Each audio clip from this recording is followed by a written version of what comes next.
रहेंगे, लेकिन आपको सीधे लिए चलते हैं बीजेपी की प्रेस कॉन्फ्रेंस। मानना चाहिए, इस प्रकार का भी बयान दिया। तीसरा,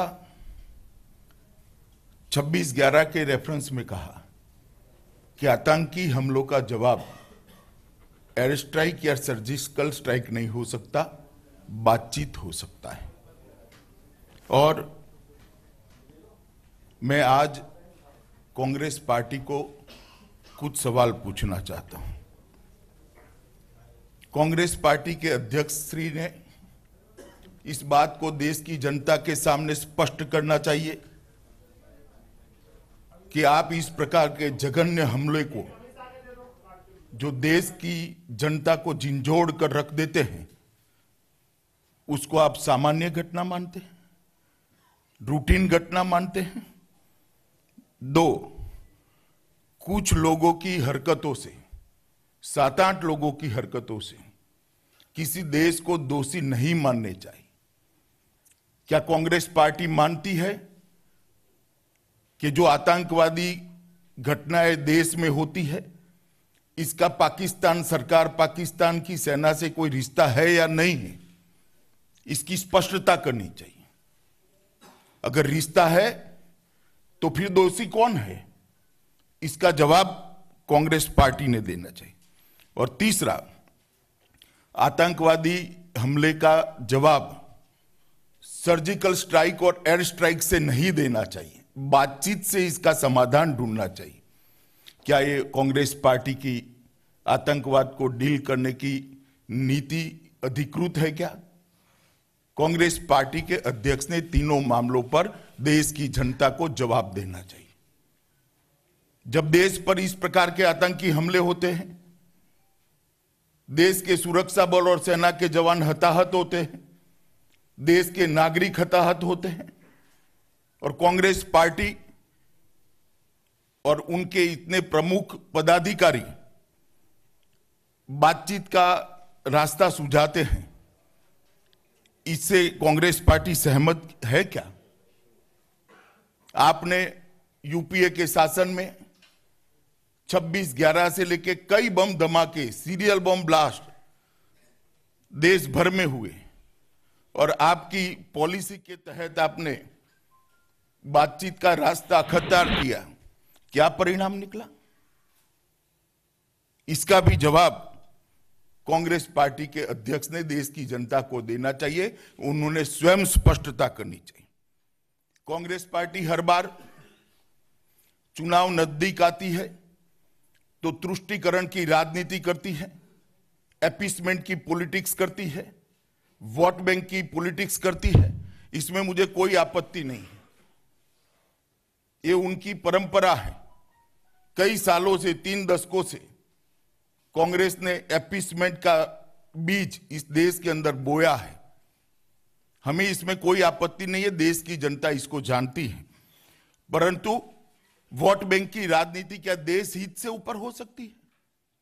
वोट बैंक की राजनीति शहीदों के खून के ऊपर हो सकती है? वोट बैंक की राजनीति क्या शहीद परिवारों के दुख के ऊपर हो सकती है?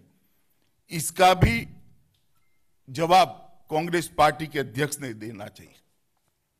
कांग्रेस पार्टी के इस बयान से देश के जवानों की शहीदगी का अपमान हुआ है, देश की सुरक्षा पर एक सवालिया निशान खड़ा किया है, और जो देश को हताहत करने में लगे हैं उनका मनोबल बढ़ा है। ये तीनों बातों का जवाब कांग्रेस पार्टी ने देना चाहिए। 7 मार्च को स्वयं कांग्रेस अध्यक्ष ने कहा कि एयर स्ट्राइक पर जो सवाल उठे हैं उसके जवाब मिलने चाहिए। किसके सवालों का जवाब चाहते हैं आप? कौन सवाल उठा रहा है? एयरफोर्स पर सवाल उठाने का काम कौन कर रहा है? आप अपरोक्ष रूप से किसका समर्थन करते हैं? भारतीय एयरफोर्स, भारत की एयरफोर्स पर संदेह करना ये किसी भी पार्टी के राष्ट्रीय अध्यक्ष के लिए, मैं मानता हूं, उचित नहीं है। इसका भी जवाब उन्होंने देना चाहिए। जब 6 अक्टूबर 2016 को शायद यूपी में कांग्रेस अध्यक्ष ने एक बयान दिया था कि आप खून की दलाली करते हो। उस वक्त सर्जिकल स्ट्राइक हुई थी। सर्जिकल स्ट्राइक के वक्त उसको आप खून की दलाली का टैग लगाने का प्रयास करते हो। एयर स्ट्राइक के वक्त उस पर शंका उत्पन्न करते हो। किसको खुश करना चाहते हैं आप? वोट बैंक की राजनीति को इतने आगे ले जाने का प्रयास मत करिए। पूरा देश आपको देख रहा है। जेएनयू में जब भारत विरोधी नारे लगते हैं, आप इसको अभिव्यक्ति की आजादी कहते हैं और इनके समर्थन में वहां जाकर खड़े होते हैं। ये भी एक वोट बैंक की राजनीति का तुष्टीकरण का एक घिनौना उदाहरण है। इसके बाद में कल हमेशा की तरह कांग्रेस ने इस बयान से किनारा कर लिया।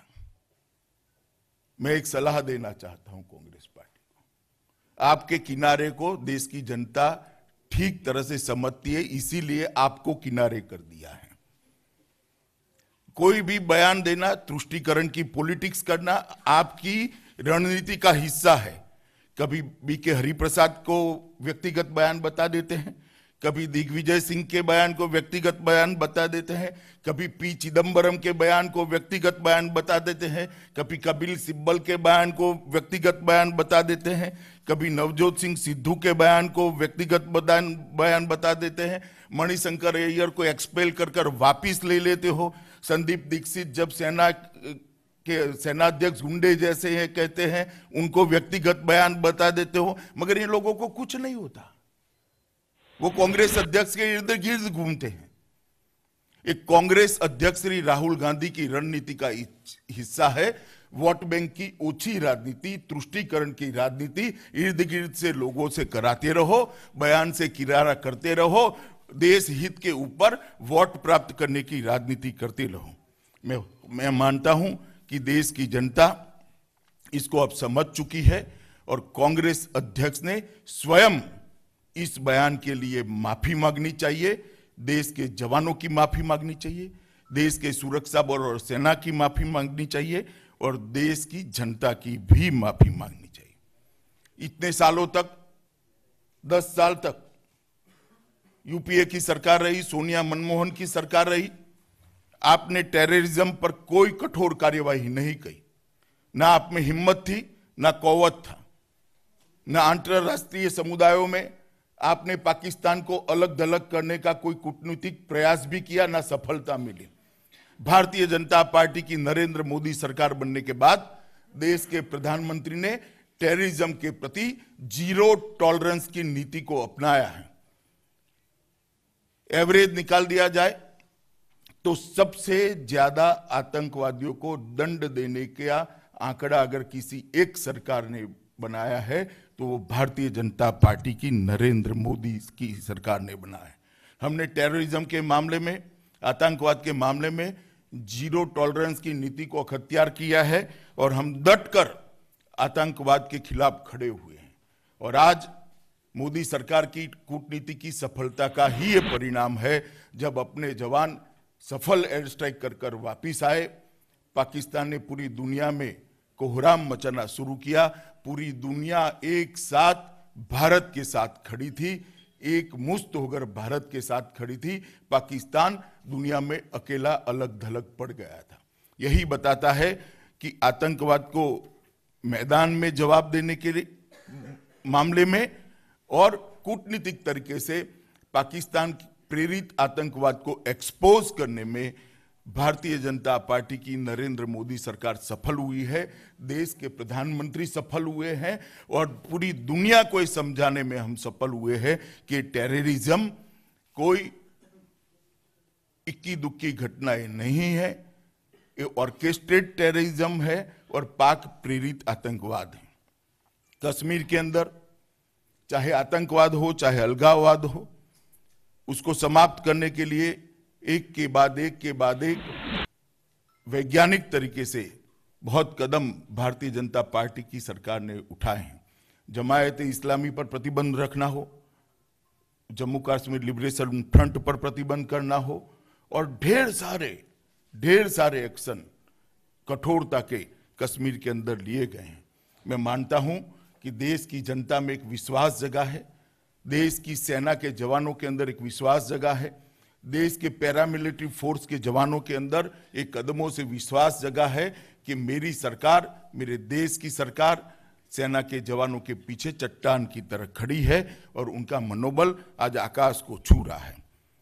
मैं आज कांग्रेस अध्यक्ष से ये भी मांग करता हूं कि आप श्री श्याम पित्रोड़ा के बयान के बारे में देश की जनता से माफी मांगिए, शहीदों के परिवार से माफी मांगिए और सेना के जवानों से माफी मांगिए, क्योंकि बयान से किनारा करने से कोई हल नहीं निकलते हैं। देश की जनता आपका किनारा करने की राजनीति को समझ चुकी है। कई ढेर सारे लोग जो बयान देने के लिए आपके इर्द गिर्द लेकर घूमते हो, उसको देश की जनता अच्छे से पहचान गई है। और मैं देश की जनता को आज भारतीय जनता पार्टी की ओर से और भारतीय जनता पार्टी की हमारी जो जीरो टॉलरेंस की पॉलिसी है, इसके लिए फिर से एक बार विश्वास दिलाना चाहता हूं कि भारतीय जनता पार्टी ही इस देश को सुरक्षा दे सकती है। भारतीय जनता पार्टी ही आतंकवाद को मुंहतोड़ जवाब दे सकती है। भारतीय जनता पार्टी ही पाकिस्तान की साजिशों को नाकाम कर सकती है, इसका मुंहतोड़ जवाब दे सकती है और देश की सुरक्षा को सुनिश्चित कर सकती है। और कूटनीतिक तरीके से पाकिस्तान को जिस तरह से अलग थलग दुनिया में करा है, इस दिशा में भारतीय जनता पार्टी की अलावे कोई नहीं ले जा सकता। और मैं फिर से एक बार कांग्रेस अध्यक्ष के सामने अपनी मांग रखना चाहता हूं कि आपने देश की जनता से माफी मांगनी चाहिए, इसमें विलंब नहीं करना चाहिए। धन्यवाद। इस विषय पर अगर आपका कोई प्रश्न तो आपका स्वागत है। देवेंद्र प्राशर।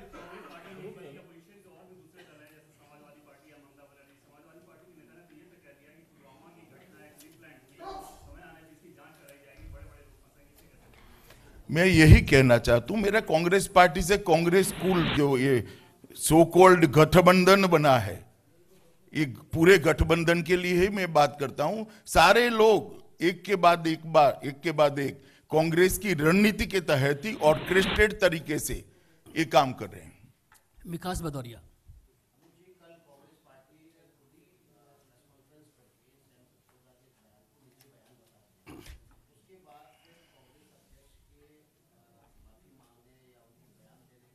ये निजी बयान के लिए मेरा प्रेस कॉन्फ्रेंस है, इसमें कुछ निजी नहीं होता है।